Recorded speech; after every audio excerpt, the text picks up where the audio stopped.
ॐ ज्ञानतिमिरान्धस्य ज्ञानाञ्जनशलाकया चक्षुरुमिलितं येन तस्मै श्रीगुरवे नमः। सिद्धान्तोत्पलसरनित्यरसिकं हंसं विलसात्मकम्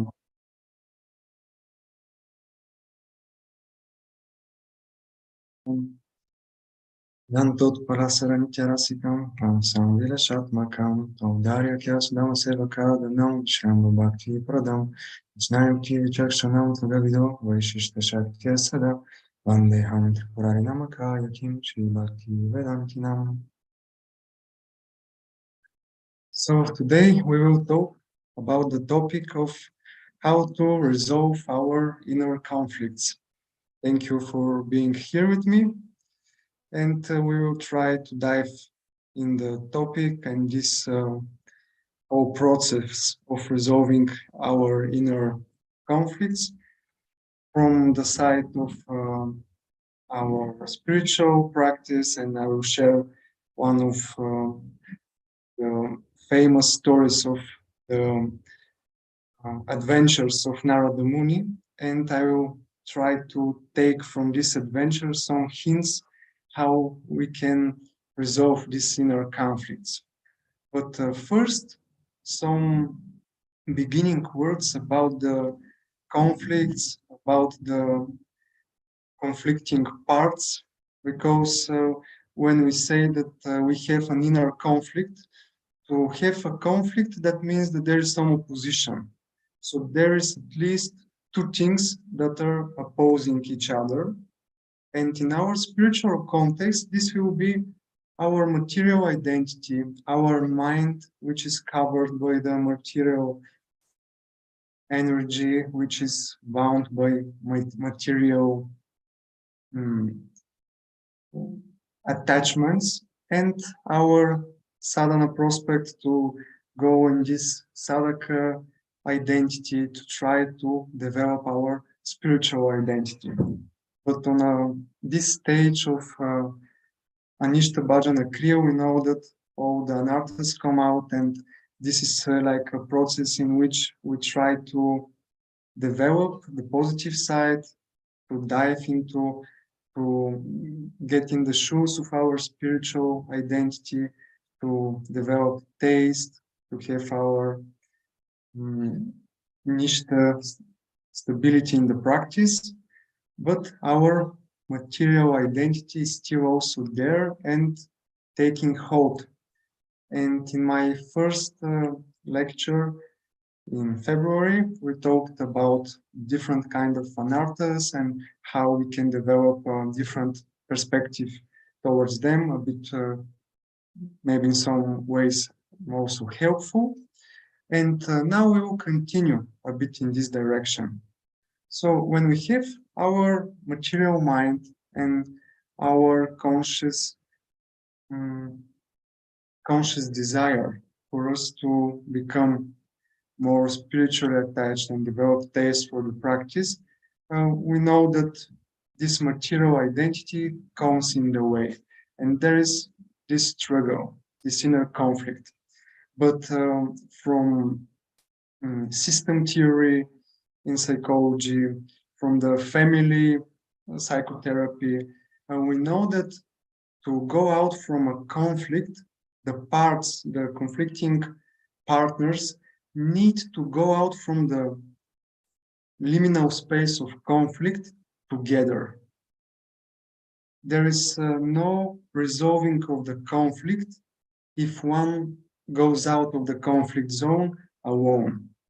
If I'm struggling with my wife, if I go out from the conflict, but she is still there, this makes no resolution. We need to be able to go together out of this space, to have this repair and our connection to become stronger. So this is the first important thing I wanted to emphasize, that also in our inner conflicts, we need to, it's not just a matter of shutting down, of dismissing, of escaping of this inner conflict. escaping from our material mind, but we need to go out of the conflict together with our material mind. This is the first important part, because many times when we have these material desires or all unwanted behaviors, and this gives inner tension, opposition, something is conflicting with our desires to be more disciplined, to practice more, then we want to just escape, to shut down from this material mind, to try to shut it down. But in this way, mostly this conflict is not well repaired. There is no good resolution. And in some time, our mind can bring up the topic again. So to be able to do this, we need to have a proper appreciation, a proper attitude towards this conflict and the opposition that we have from our mind.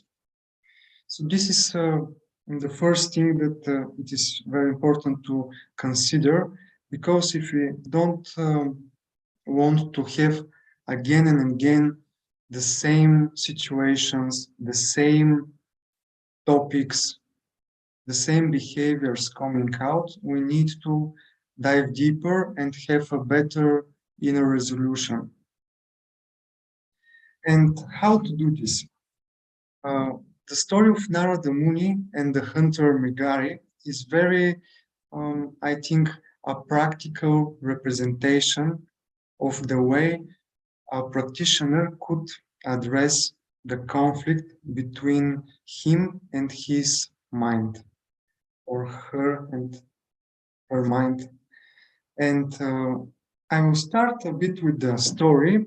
We will go through it, and I will make some stops, and I will add some comments, and I will connect the idea I'm now expressing with the resolution of conflicts with the story of Narada Muni and Megari. Once upon a time, the great Saint Narada, after visiting Lord Narayana in the Vaikunthas, went to Prayaga to bathe at the confluence of three rivers, the Ganges, Yamuna, and Saraswati. Narada Muni saw that a deer was lying on the path through the forest and that it was pierced by an arrow. It had broken legs and was twisting due to much pain. Farther ahead, Narada Muni saw a boar pierced by an arrow. Its legs were also broken, and it was twisting in pain. When he went farther, he saw a rabbit that was also suffering. Narada Muni was greatly pained at heart to see living entities suffer so. When Narada Muni advanced farther, he saw a hunter behind a tree. This hunter was holding arrows, and he was ready to kill more animals. The hunter's body was blackish. He had reddish eyes, and he appeared fierce. It was as if the superintendent of that Yamaraja was standing there with bows and arrows in his hands. So I will make the analogy that Narada Muni, this sentient person, is ourselves, our goal, to be our ideal, to be such sentient persons, who have this standing in spiritual life. And Megari, the hunter, a representation of our material mind, which is attached to material things, these demonic tendencies. What more powerful representation of what a more powerful representations of all the things that we don't want in ourselves. The hunter Megari with this blackish body, reddish eyes, like Yamaraja himself standing there. And Narada, the representation of ourselves, the ideal that we want to have, like compassion, like sentience, and Megari, our mind. And what happens next? When Narada Muni left the forest path and went to the hunter, all the animals immediately saw him and fled. When all the animals fled, the hunter wanted to chastise Narada with abusive language, but due to Narada's presence, he could not utter anything abusive. The hunter addressed Narada Muni, "O Goswami, O great saintly person, why have you left the general path through the forest to come to me? Simply by seeing you, all the animals I was hunting have now fled." This is an important part that Mrigari felt the presence of Narada Muni. He felt his emptinesses, and the presence of Narada Muni already impacted the state in which is Mrigari. He could not express abusive language because this presence of the saintly person kind of made him change. And he glorified, "O Goswami, O great saintly person." Narada then replied, "Leaving the path, I have come to you to settle a doubt that is in my mind. I was wondering whether all the boars and the other animals that are half killed belong to you." So here already we can start to see the attitude in which Narada Muni, the non-violent manner in which he is approaching the hunter. Narada Muni for sure knows that he that did this to the animals because he's such a hunter with the arrows, but he's approaching like with curiosity, trying to give chance to the other person to explain, to answer. He's not coming to the conflict zone with already fixed prejudice. "Oh, this is the hunter, and now I'm going to chastise him." And this is the first thing that I think that, and from many research, we can say that this attitude is very important also towards ourselves, towards our weaknesses, our material conditioning, desires, some behaviors. That first we don't go with this attitude of chastising and being aggressive to ourselves, but trying to be curious. And this curiosity gives already the first step towards connection, towards the possibility to have a constructive dialogue with this part of ourselves. And here this is represented by the question of Narada Muni. And the hunter replied, "Yes, what you're saying is so." Confirmation from the part of the hunter. Narada Muni then inquired, "Why did you not kill the animals completely?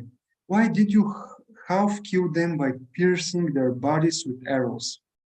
So here we have again some curiosity elaborating on this topic, what is happening, to analyze what is the situation, what are the motives, why he's doing so.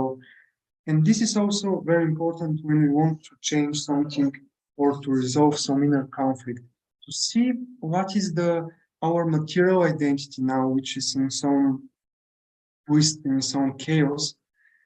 What is there? With curiosity to research, to investigate. What is there? Why? What is the motive? What is happening inside that this mind of mine is in such a pain, or wanting to avoid something, or driven to other things? The hunter replied, "My dear saintly person, my name is Mrigari, enemy of animals. My father taught me to kill them in that way. When I see half-killed animals suffer, I feel great pleasure." And here we see that the hunter is explaining that he has some family trauma, some uh, family trauma, generational trauma that is passing a skill that is making traumatic things.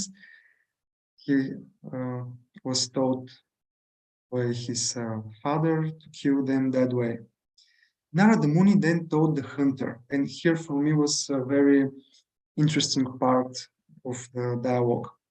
I have one thing to beg of you. So here we see that Narada Muni then goes in this humble mood, making a request, I'm begging. In that way, he still continues to be in this non-violent position, but also humble and with some compassion. The hunter replied, you may take whatever animals or anything else you would like. I have many skins if you would like them. I shall give you either a deer skin or a tiger skin. And we see that this non-violent approach is already working because the hunter is replying positively. He responds and he wants to give already to Narada Muni. This is a basic rapport building process. Narada Muni is very humble, with curiosity, without chastisement, without aggressiveness, approaching the hunter, and this already brings the guard down of the hunter, and he wants to give. This is already some positive connection, and this is also what we want to receive from our mind to make it work with us, not to be an enemy, but to be a friend. And that way, the first two things that we mentioned with curiosity, non-violent, trying to investigate what is happening, is already, so to say, bringing down the tension. And this would happen also to ourselves, to our conflict inside with the mind. Narada Muni said, I do not want any of the skins. I am only asking one thing from you in charity. I beg you that from this day on you will kill animals completely and not leave them half dead. So this is the important thing that struck me the first time I heard the story. That here Narada Muni is giving like advice, recommendation to the hunter, and he's begging the hunter to kill the animals, to not leave them half dead. And first, when I heard the story, I was thinking, okay, he's Narada Muni. He knows that this is not okay, and he should tell directly the hunter not to kill. I beg you not to kill because this is not okay. Not okay for you, totally not okay. But Narada Muni is continuing this very, um, very good approach. He's begging, and this humbleness still is there. And also, he is giving advice which is on the level of the mentality, of the mindset, of the world view of the hunter. He's connecting deeper to him, to his identity as a hunter. And sometimes also when we have these inner struggles and inner conflicts with our mind, we should try to connect what is there. What is some advice that can be appreciative and can be taken in a okay way from our mind? Because sometimes when we try to be direct, harsh, aggressive, very strict with our mind, which is still influenced by the material things, we have a reaction. We know that what we persist, what we resist, it persists. So when we try to suppress, many times it leads to depression or it leads in some expression not in a healthy way. So here also this idea that to connect with the mind, to take the attention of our mind, if it's not able to stop doing or maybe stop distracting ourselves with social media, to try to cut a bit the time. Maybe it won't be able for us to stop directly, but to make a step closer to that, uh, to be more strategic in our inner process, addressing the things that are stopping us, like behaviors and such things. To have this idea of Narada Muni, how he approached the hunter and he gave him advice on his level. Because if he just said to him, just stop, maybe he would be angry, the report would be broken, and mm, no conflict resolution would happen. This will be only like tearing apart everything, and we will continue this inner struggle, and our fight with the mind would also continue. And here the hunter is surprised because he um, doesn't expect such a thing from such an advice or such a request from Narada Muni. My dear sir, what are you asking of me? What is wrong with the animals lying there half killed? Will you please explain this to me? Narada Muni replied, if you leave the animals half dead, you are purposefully giving them pain. Therefore, you will have to suffer in retaliation. My dear hunter, your business is killing animals. That is a slight offense on your part. But when you consciously give them unnecessary pain by leaving them half dead, you inquire very great sins. All the animals that you have killed and given unnecessary pain will kill you one after the other in your next life and in life after life. In this way, through the association of the great sage Narada Muni, the hunter was a little convinced of his sinful activity. So we see here that Narada Muni then explains everything, but he first catches the mind of the hunter and then he gives explanation. And in this explanation, Narada Muni is also showing his compassion towards this demoniac hunter who is taking pleasure in living half-dead animals. But we see here his compassionate approach. He's like concerned about the hunter, that he's putting himself in great danger, that he's making very bad karma, and life after life the animals will kill him. So we see this compassionate approach and um, how Narada Muni is caring for Megari.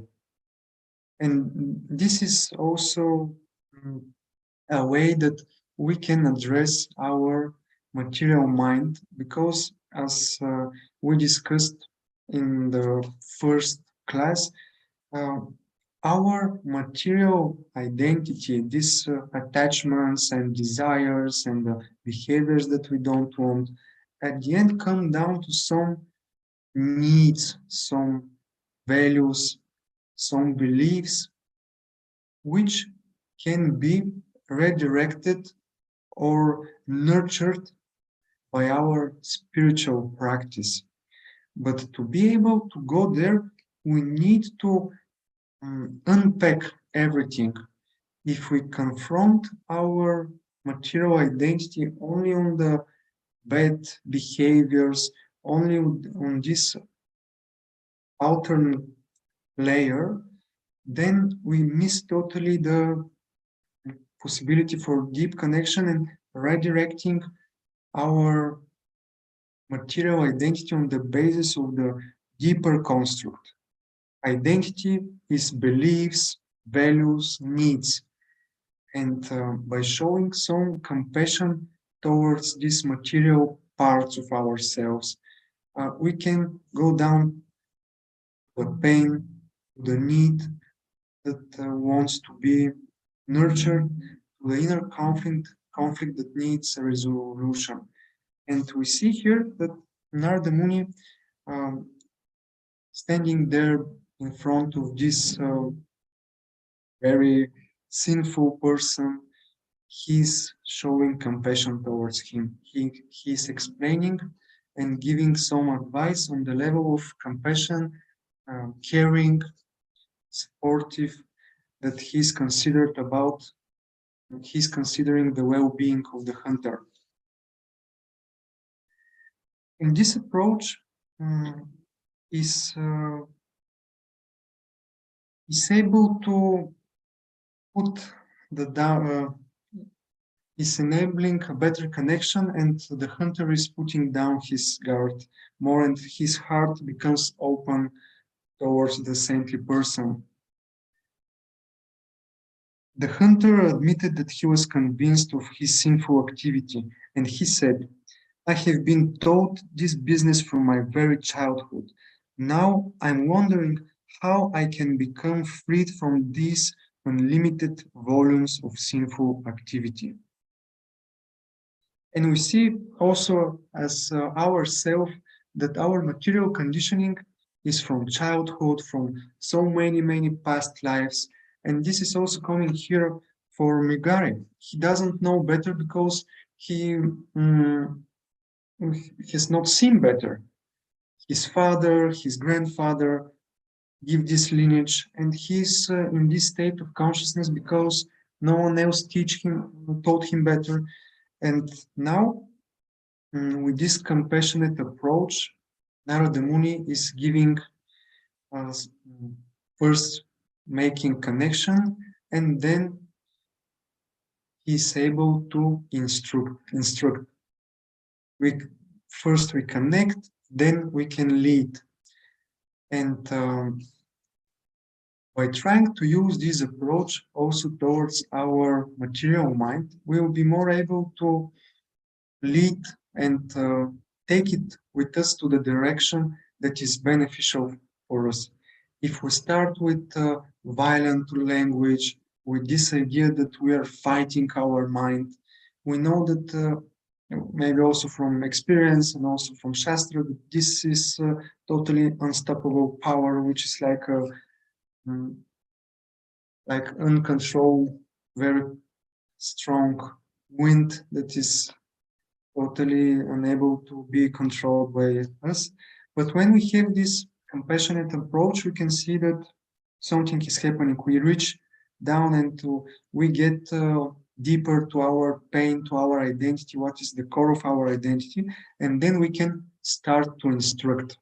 It's not that we only accept and okay, this is it, I need this is my material identity, so I surrender to it.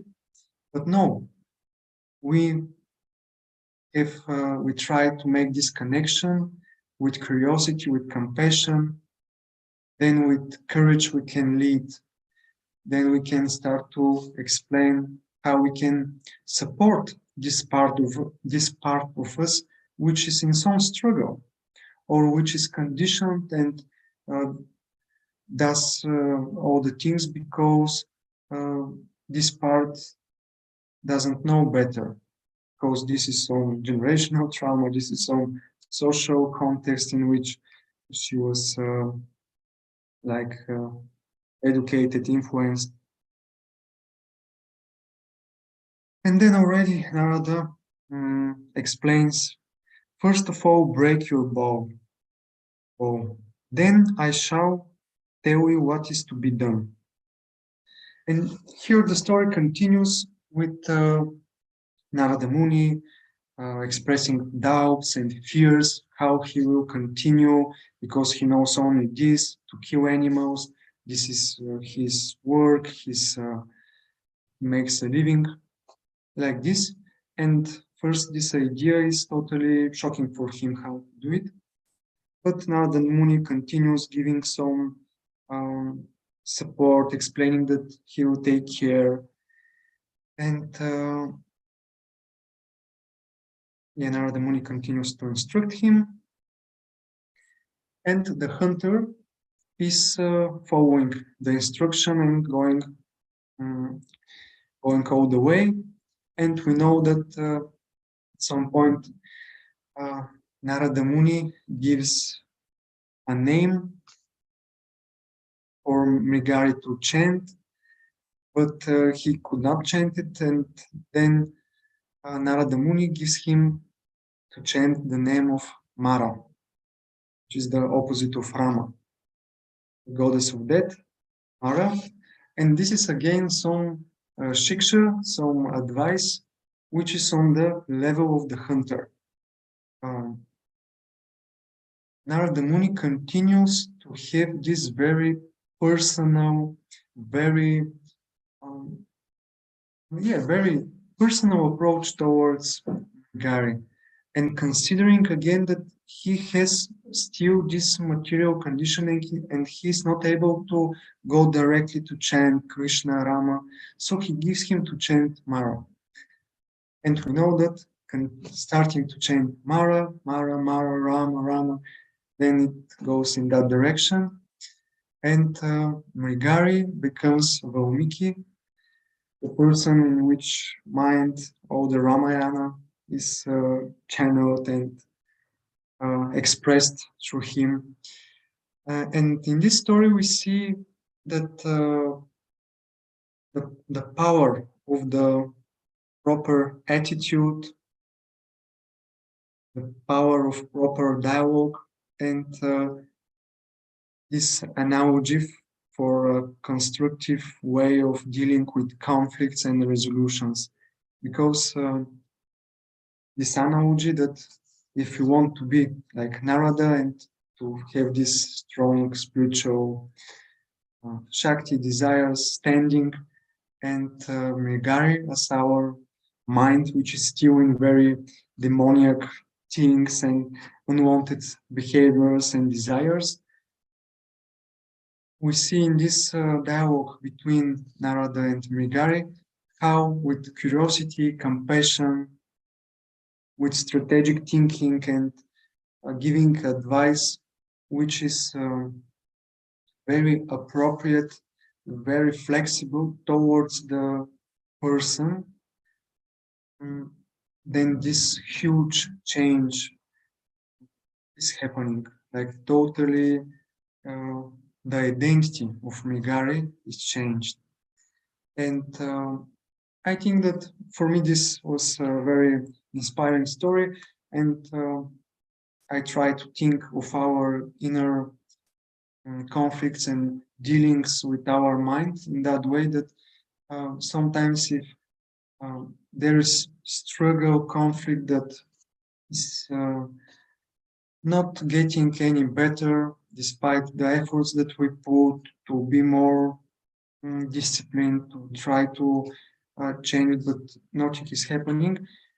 Maybe we can try to develop this non-violent approach to go deeper in ourself, in our conditioning, to see what is happening there, to go on that level from behaviors, going through the emotion, feelings, vulnerabilities, and then to the core of our material identity, the needs, the values, the beliefs, and then on that level to give instruction. Go there and to redirect or to nurture these parts with sadhu sangha, with our sadhana, because we know that at the end these are the things that make real change and are able to foster, to nourish our spiritual identity. But to go on that level of our material identity that needs to be changed, these deep beliefs, desires, and values, first we need to go through these defenses, coping mechanisms, and some protective parts of ourselves. We need to go through them. And sometimes they do not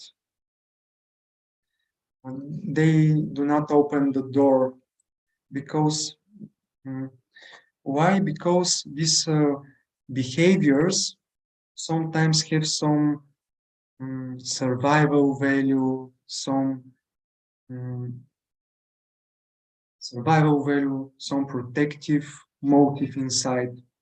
And we can see also the story of Narada and Mrigari also in that way.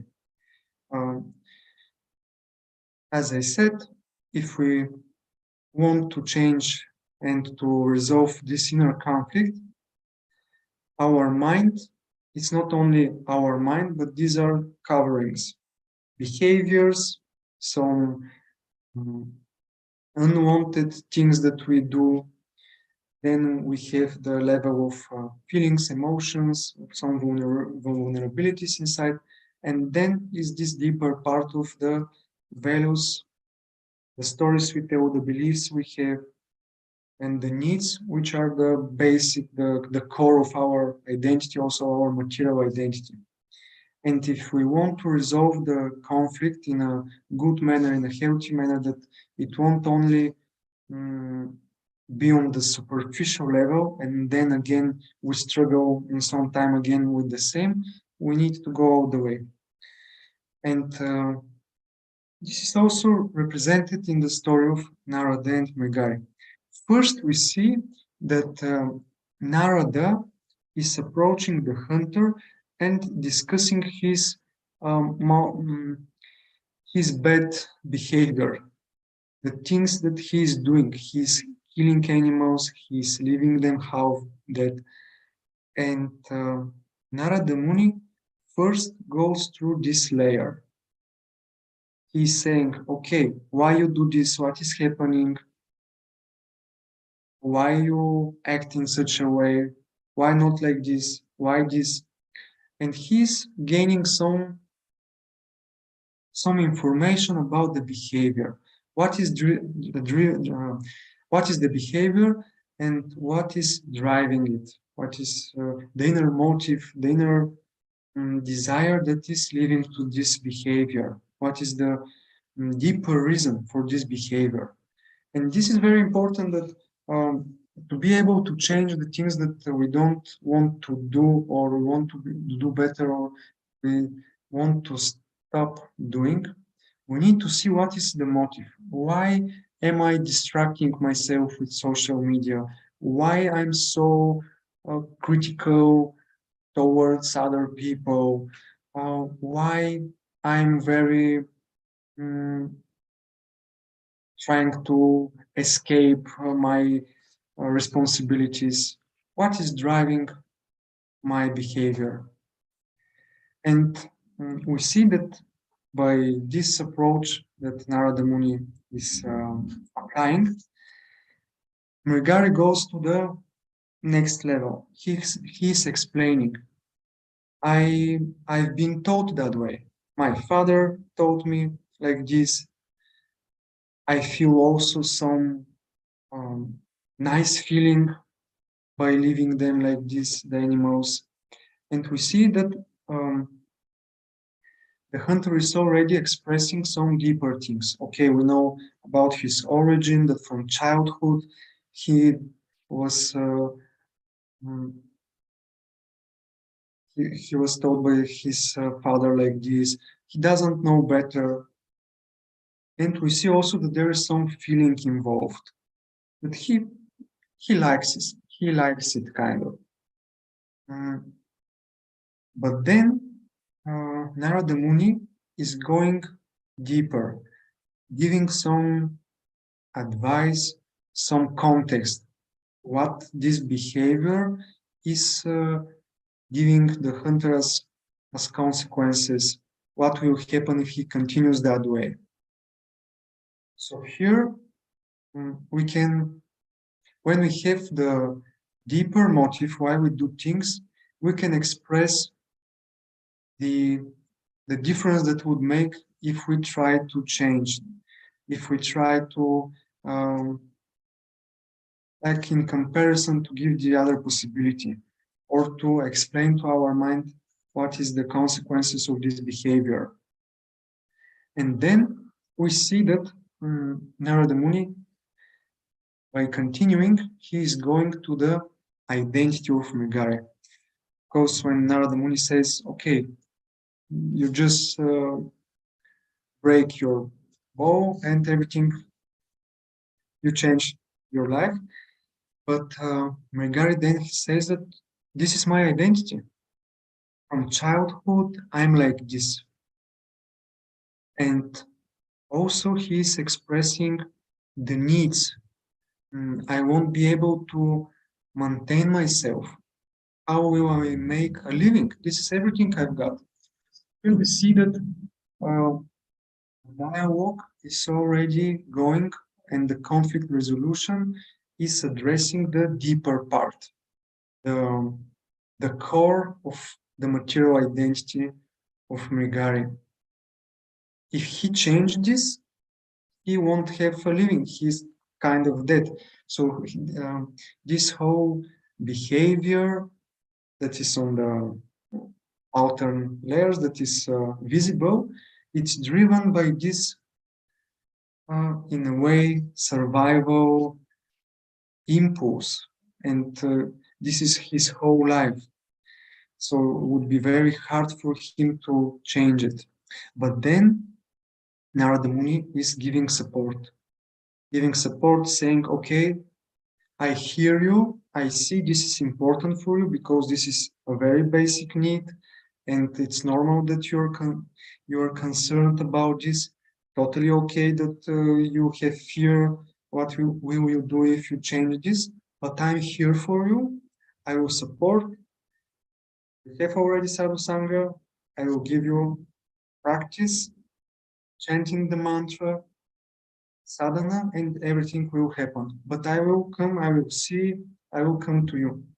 And in this way, we see that Narada is giving this divine intervention, but not on the level of only the misbehavior, but going through the whole stages to directly through the to the core of the material identity of Megara.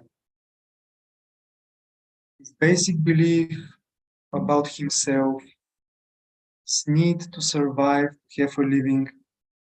In this way, he is changing him with his support. And I see in this story our like change process and ability to also um, approach our inner struggles and our misbehaving parts in a way to consider on a deeper level what is happening, why I'm still doing this, then going through the feeling, emotion, vulnerability. Is there some pain avoidance or pleasure seeking, some comfort, and then going deeper to the need? And we can start also be more reflective if we have such a struggle in our life or some conflict with our mind, to see if I'm more critical and this is my misbehavior, maybe mm, beneath this is my feeling that of anger. Maybe I'm angry. Maybe I feel disconnected. Maybe I have some anxiety that I'm not doing well, and this is projecting towards the other persons, or I'm critical also um, about myself to myself. And then going deeper, there is maybe the need to be appreciated. Maybe there is the need to feel that I'm okay, I'm going. Maybe there is some belief I'm unworthy and I need to push myself more. And this is driving the whole behavior. Or if I'm distracting myself and I can fix to the practice, maybe beneath this is um, some anxiety, and my mind is trying to escape from this anxiety with distracting behavior. Maybe there is some anxiety that I'm again not doing correctly the things, maybe some pressure too much, some expectation too much. How should I already be? And this puts so much tension, so much discomfort that I cannot handle it and I need to distract myself. And going deeper, there could be the need to feel more secure, to feel more again connected, or again there could be this feeling that I'm not doing okay, I'm unworthy, so that's why I need to push more myself, to have more expectations towards me. But this again puts tension and I distract. At the end, I just want to distract myself because it's too much to bear. And this could be applied to many behaviors. We go there to the, then we go there to the feeling, to the emotion, to the vulnerability. There is some anxiety, fear, anger, sadness, and then we go deeper. What is the need, belief, and how, when we go down there, the core of this material identity or this material part of me, how can I nurture it on this deeper level with my sadhana, with sadhu sangha, and this should make mm, make a better chance to resolve the conflict in a more sustainable manner, not only to fight again and again the same issue coming back and back again and again, but trying to resolve it on this deeper level and have a change in our material parts. Mm, but yeah, this is like this is the thing and the idea I wanted to share with you today with this analogy with Narada and Mrigari and how he changed his material identity, but going all the way from the behavior, feeling, the core of the identity, and with the proper approach, curiosity, compassion, expressing that he cares, and then giving advice on the level that the hunter could accept it, could apply it, could receive it. In this way also, we could develop this relationship and this attitude approach towards the different parts of ourselves that are still struggling with unwanted or unbeneficial behaviors or our sadhana, some desires, feelings that are messing up our inner sense of dedication, calmness, stableness, and then going also to the core with the need and the values, the beliefs, and trying to make a change on that level with our spiritual practice, with sadhu sangha, with sadhana. And this idea that from the conflict mm, we can go out from the conflict place only together with the person, partner, part of ourselves with which we are struggling, with which we have some opposition. If we go alone out, this part is still there in the conflict, and maybe we are only suppressing, and this thing will show again in our life in some way, or maybe from from deeper will lead to some behaviors against some emotions that will make our life harder. But if we have the idea that, okay, some part of me is having struggle or is opposing my desire for better sadhana or the process of diving deeper, how can I support it? How can I support it so then I can lead her to the desired thing, have more taste, to feel more connected, more surrendered? How can I nurture this need that is there in a mm, healthy way for my sadhana and for developing mm, more my spiritual identity?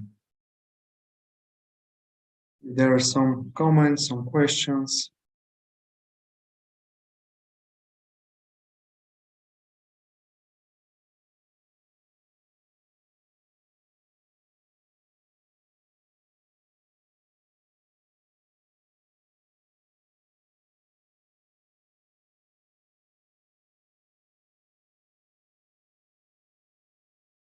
When you were talking about the mind or the hunter letting his guard down after his experience with Narada Muni, would you say that the false ego has to disconnect from the mind to a certain extent in order for the guard to be let down? The mind is strongly connected with the ego. Can you say that sadhana will help us drop the false ego? Yes, actually, we can say that the false ego with the material mind, uh, I didn't make the distinction, but for me, false ego, it's kind of again like some um, sub personality of our material identity can come up. Uh, so yeah, different. We can say that from the different attachments, material attachments, maybe there are some sub personalities, sub ego parts that are there.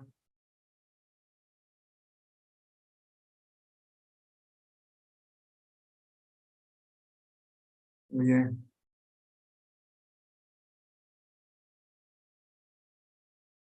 The false ego, yeah, it's consisted of this false sense of me, my, mine, I, and it's there is this whole construct of behaviors with feelings, emotions, desires, and deeper beliefs and needs. This false sense of self. It's some um, we know some video about our true nature, what we are, and this is a belief from which a need comes, and some we start to value things that are not be valued, but because we have this belief that we are separate, we are mortal, like this, everything's comes up. But when we start to have this already sadhana identity, sadhaka identity, we try, we are in this liminal space. We are not, we have some idea and we want to go and to develop spiritual identity, but we are also more also conscious about the material false identity that is coming out. And we can yeah, be more reflective, conscious, and trying to go to the root of our false ego, so the belief, the need, and on that level to nurture it with our practice so that it can um, dissolve and build more our true identity, true ego.